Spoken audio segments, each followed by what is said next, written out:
Hello students, क्या हाल आपका। आशा करता हूँ अच्छे होंगे, स्वस्थ होंगे। देखिए, आज हम कहीं ना कहीं आपको जो मेंस का जो एग्जाम है आपका, और वो सिंगल शिफ्ट में होगा, वो कब हो सकता है। और क्योंकि एसएससी सीजीएल में 3 लिस्ट आउट होती हैं, एक तो स्टैटिकल इन्वेस्टिगेशन ग्रेड सेकंड के लिए और जीएसओ के लिए, और बाकी पोस्टों के लिए तो कहीं ना कहीं जो सबसे दोनों लिस्ट के अलावा जो तीसरी लिस्ट आउट होती है जो बाकी पोस्टों के लिए, उसकी कट ऑफ 153 थी 2024 में। तो आज भी प्रत्येक कैंडिडेट उसी के बारे में सोच रहा है, लेकिन जो जेएसओ और स्टैटिकल इन्वेस्टिगेशन ग्रेड थर्ड के लिए जो कट ऑफ जाएगी वो तो उससे ज्यादा जाएगी। अब वो कितनी जाएगी उसके बारे में बताएंगे, लेकिन एग्जाम कब हो सकता है आपका मेंस। दूसरा वो कि पिछले कई सालों का ट्रेंड देखते हुए अगर सब कुछ ठीक रहा तो। और तीसरा, क्योंकि एसएससी ने देखे बहुत से बच्चों की डिमांड थी कि कहीं ना कहीं हमें भी क्या हमारा सिलेक्शन होगा, हमारा क्वालिफाई होगा टीयर 1 या नहीं होगा, हमारे इतने मार्क्स हैं।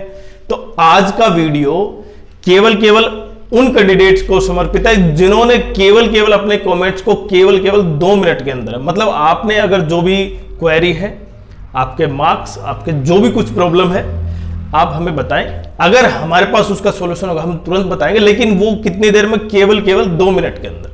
मतलब जितने भी कैंडिडेट होंगे उनके जो भी कमेंट्स होंगे वो 2 मिनट के अंदर हम उनके उत्तर देंगे। तो अपने मार्क्स जो भी कुछ आप बिल्कुल कमेंट्स कर सकते हैं। लेकिन सबसे पहले जिनका सिलेक्शन कल हुआ है ना, क्योंकि सिलेक्शन तो कल ही हुआ है, रिजल्ट तो पहले बन चुका था, तो दिवाली को जो उनका रिजल्ट आया तो उनके लिए बहुत बहुत बधाइयां।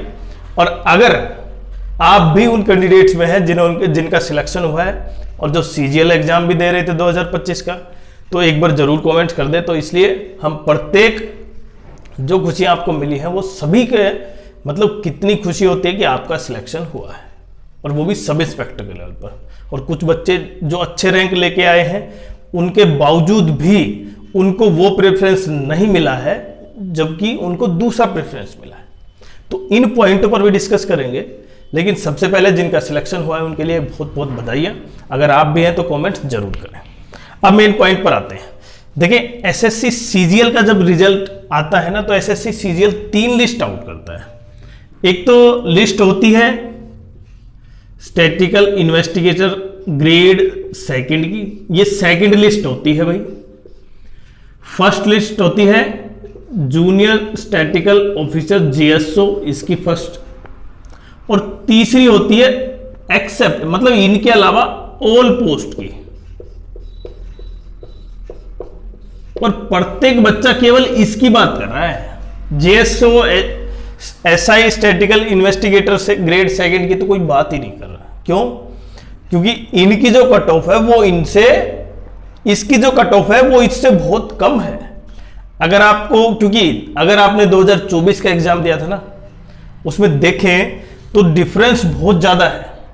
वो बच्चे भी हैं जो 170, 175, 180 प्लस भी बच्चे ले रहे हैं। मतलब अगर प्री में आपने जितने क्वेश्चन किए, देखिए 2 चीज का अंतर है आपको यहां पर। एक तो क्वेश्चन जो करना, उनकी स्पीड कितनी होगी।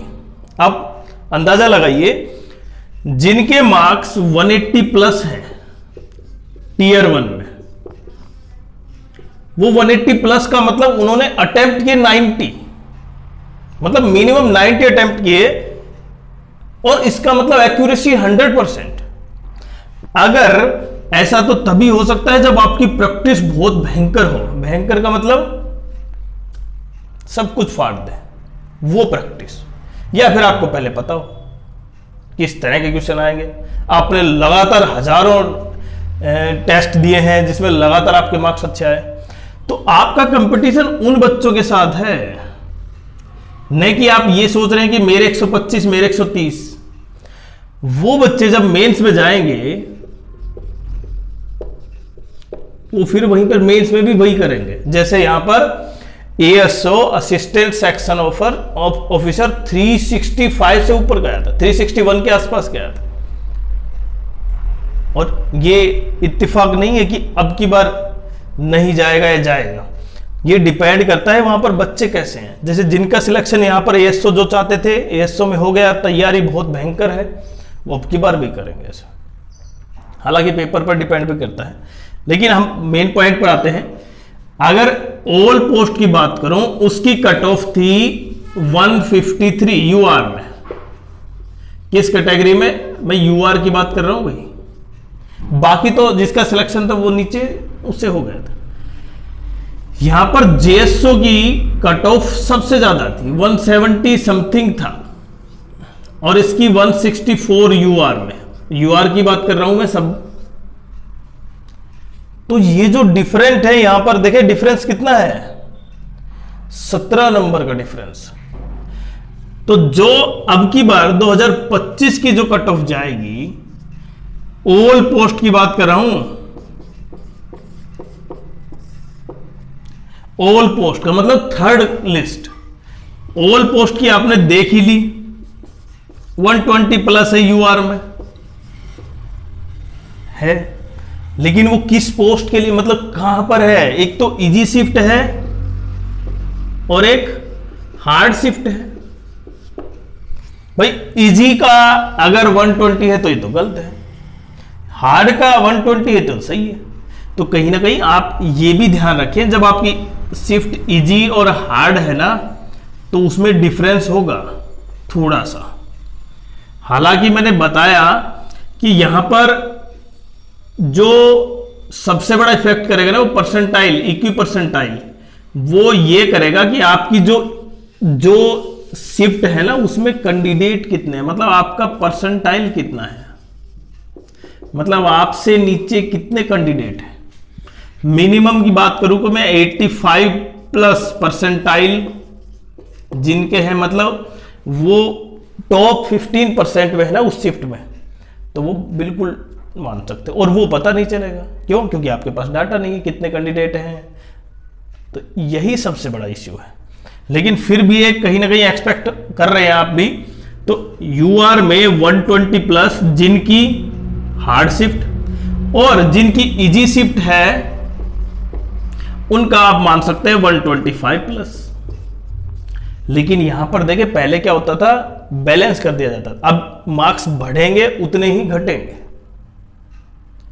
और ये चीज देख देख के आप भी परेशान हो चुके होंगे, पता नहीं क्या होगा, और सचमुच में अब की बार पता नहीं क्या होगा, क्योंकि जितना एक्सपेक्ट कर रहे हैं ना, उससे भी शायद कुछ नया आश्चर्य मिल सकता है। तो ये जो 3 लिस्ट है ना, ये लिस्ट मैं केवल ऑल पोस्ट की बात कर रहा हूं। यहां पर इन 2 लिस्ट की जो कट ऑफ है वो और ऊपर जाएगी, और काफी ऊपर जाएगी। अगर मैं 2024 का एवरेज, जो लोवेस्ट एवरेज था शिफ्टों में, वो 112-113 के आसपास था, और 2025 में जो एवरेज है वो लगभग 101 के आसपास है। ये हो सकता है डेसिमल में ऊपर नीचे हो सकता है। तो ये जो 12 से 10, 11, 12 नंबर का डिफरेंस है ना, वो ये दर्शा रहा कि कट ऑफ नीचे जाएगी। लेकिन आपका मन इसलिए नहीं मान रहा कि हो सकता है कोई नए तरीके, रिमोट एक्सेस से भी पेपर प्रभावित हो सकता है। तो ये सिंपल सा, अब आपके नंबर इतने हैं तो आपने तैयारी कर ली। अब हम बात करते हैं इसका रिजल्ट कब आएगा। देखिए 2023 की बात करूं ना, और 2024, क्योंकि ज्यादा पीछे नहीं जाते, 2025 में रिजल्ट कब आएगा, यही सबसे बड़ा पक्का है। क्यों? क्योंकि इसमें कई चीज शामिल हैं, इसमें कोर्ट केस भी अटका हुआ है, और ये कोर्ट केस कहीं, अगर कोर्ट केस की बात नए ध्यान में रखें, हम बाकी पॉइंटों पर ध्यान रखें, तो लगभग जो एवरेज टाइम है ना 2023, 2024, 2025 का, लगभग देखिए उतना ही यहां पर 2025 में भी देख पाएंगे। देखिए 2023 में लगभग 54 से 55 दिन लगे थे, हो सकता है 1-2 दिन, मैं 52, 53, 54 की बात नहीं कर रहा, केवल आप ये मान सकते हैं 54 से 55 दिन है। 2024 में ये दिन थोड़े से ज्यादा हो गए थे, 70 दिन के आसपास थे। 70 दिन 54 दिन में काफी डिफरेंस है। अब की बार अगर ये क्या जो री एग्जाम हुआ है ना 2025 का, जो 14 अक्टूबर को, अगर आप उसको काउंट करते हैं दिन में तो फिर यहां से लंबा चला जाएगा। पर एवरेज की बात करूं मैं तो एवरेज आप ये मान सकते हैं 60 डेज प्लस। तो अगर आपका एग्जाम 26 सितंबर को कंप्लीट मान लिया तो 26 सितंबर से 26 अक्टूबर और 26 नवंबर, ठीक है, ये हो गए हमारे पास 2 महीने। तो 2 महीने में, लेकिन अगर आप री एग्जाम को 14 अक्टूबर को फाइनल मानते हैं तो 14 दिन इसमें काउंट करेंगे हम, लगभग आप चले जाएंगे 10 या 12, समझ रहे आप। देखिए 26 सितंबर 26 अक्टूबर, 26 अक्टूबर से 26 नवंबर और 26 नवंबर से 10-12 दिसंबर। क्लियर।